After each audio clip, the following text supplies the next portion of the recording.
সব সময় ইস্তেগফার পড়লে আপনি মুস্তাজাবুদ দাওয়া হয়ে যাবেন। কি হয়ে যাবেন?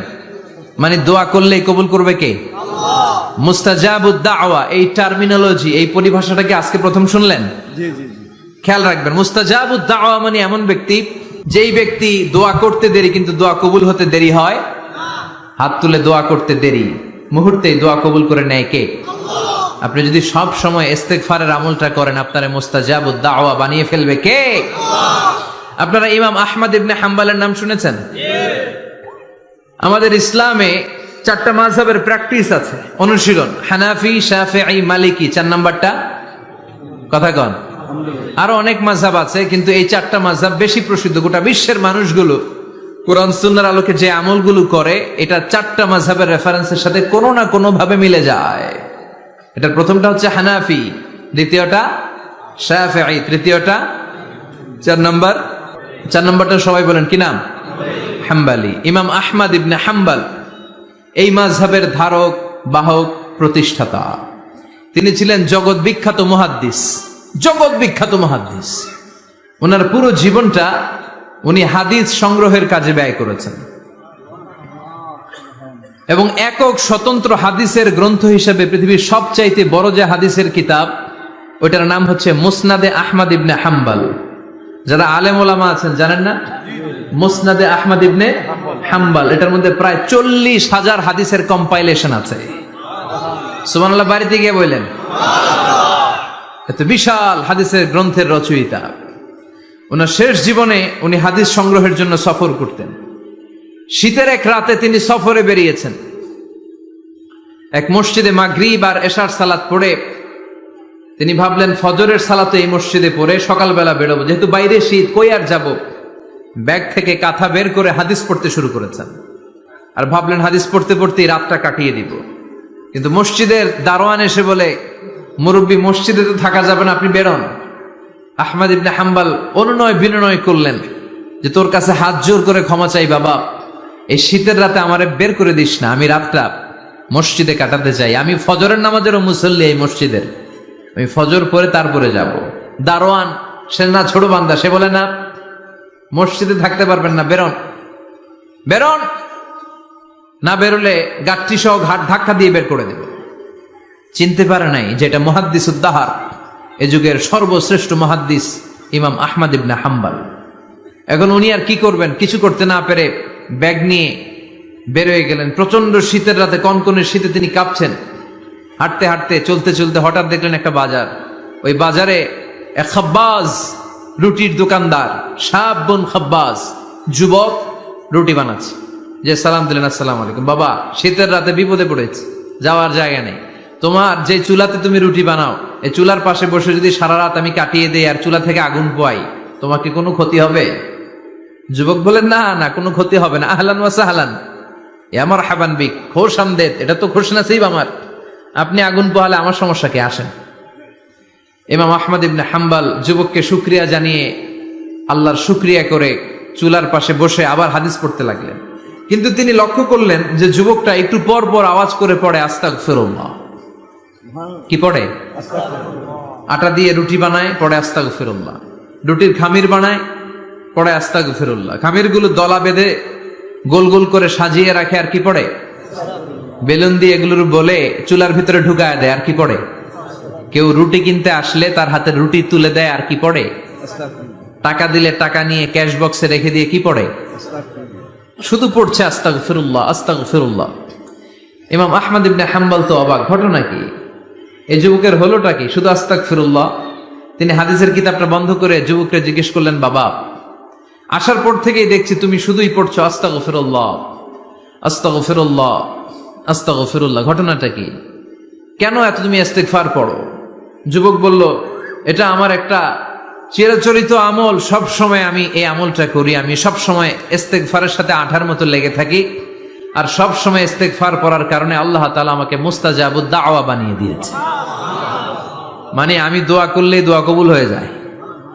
এই জীবনে আমি যত দোয়া হাত তুলে করেছি, মুহূর্তের মধ্যে আমার দোয়াগুলো কবুল করে নিয়েছে কে? আল্লাহ। শুনে তো ইমাম আহমদ ইবনে হাম্বল অবাক, বলে কি, আনতা মুস্তাজাবুদ দাওয়া, তুমি মুস্তাজাবুদ দাওয়া? তুমি দোয়া করলেই কবুল?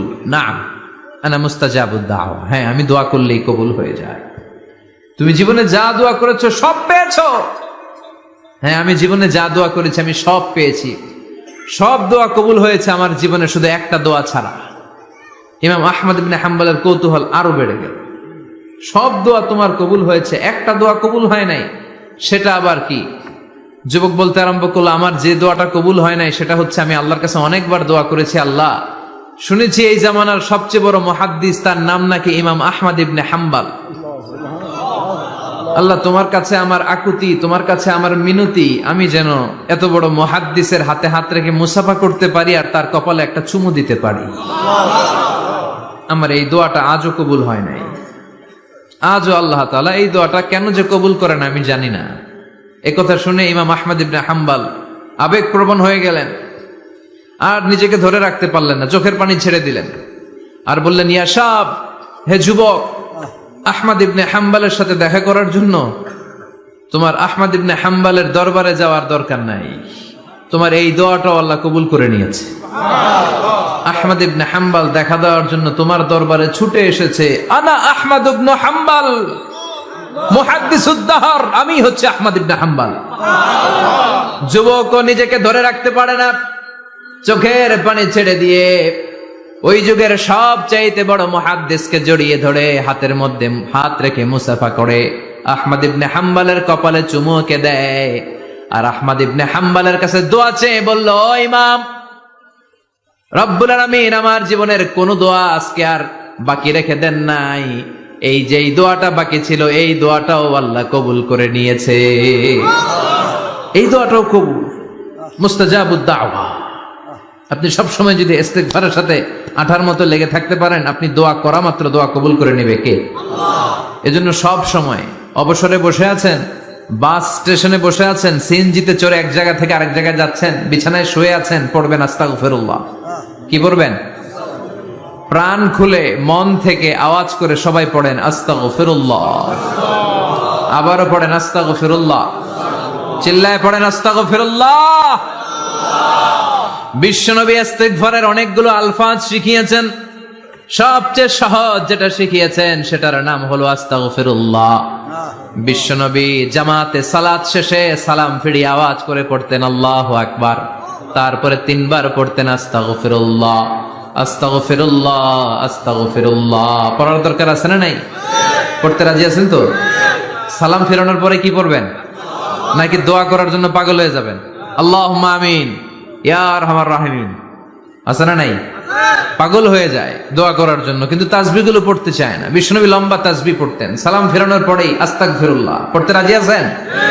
আবার বিশ্বনবী বললেন, যে ব্যক্তি পড়বে আস্তাগফিরুল্লাহ আল্লাযী লা ইলাহা ইল্লা হুয়াল হাইয়ুল কাইয়্যুম ওয়া আতুবু ইলাইহি, যুদ্ধের ময়দান থেকে যদি কেউ পালিয়ে যায় তার কোনো মাফ নাই, এটা অনেক বড় কবিরা গুনাহ। তাওয়াল্লি মিন ইয়াউমিজ যাহফ, যুদ্ধের ময়দান থেকে পালালে ওর কোনো মাফ নাই।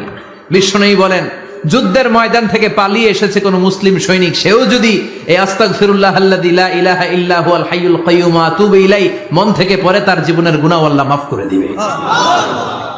আবার সাইয়েদনা আবু বকর, সহিহ বুখারীর বর্ণনা, বিশ্বনবীরে বললেন, ইয়া রাসূলুল্লাহ আল্লিমনি দুআআন আদউ বিহি ফি সালাতি, ও নবী আপনি আমারে এমন একটা দোয়া শিক্ষা দেন যেই দোয়াটা আমি নামাজের মধ্যে করব।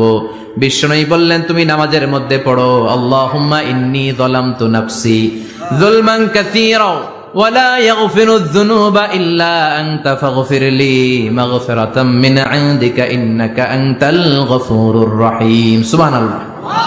এটা আমরা বলি দোয়ায়ে মাসুরা, এটাও একটা ইস্তিগফার। যেখানেই ক্ষমা চাওয়ার কথা আছে ওইটাই ইস্তিগফার। বুঝতে পেরেছেন?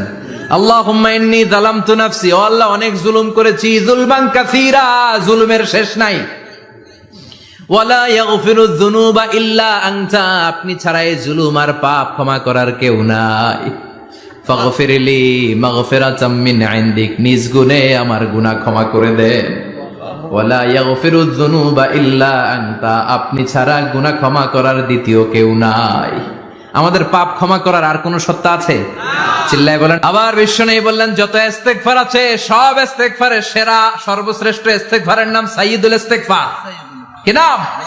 সহিহ বুখারীর বর্ণনা, শাদ্দাদ ইবনে আউস রাদিয়াল্লাহু তাআলা আনহু বর্ণনা করে বলেন, কেউ যদি দিনের বেলা একবার সাইয়্যিদুল ইস্তিগফার পড়ে, ওই দিন যদি লোকটার মৃত্যু হয়ে যায়, মুহূর্তের মধ্যে লোকটারে জান্নাতি ঘোষণা দিয়ে দিবে কে?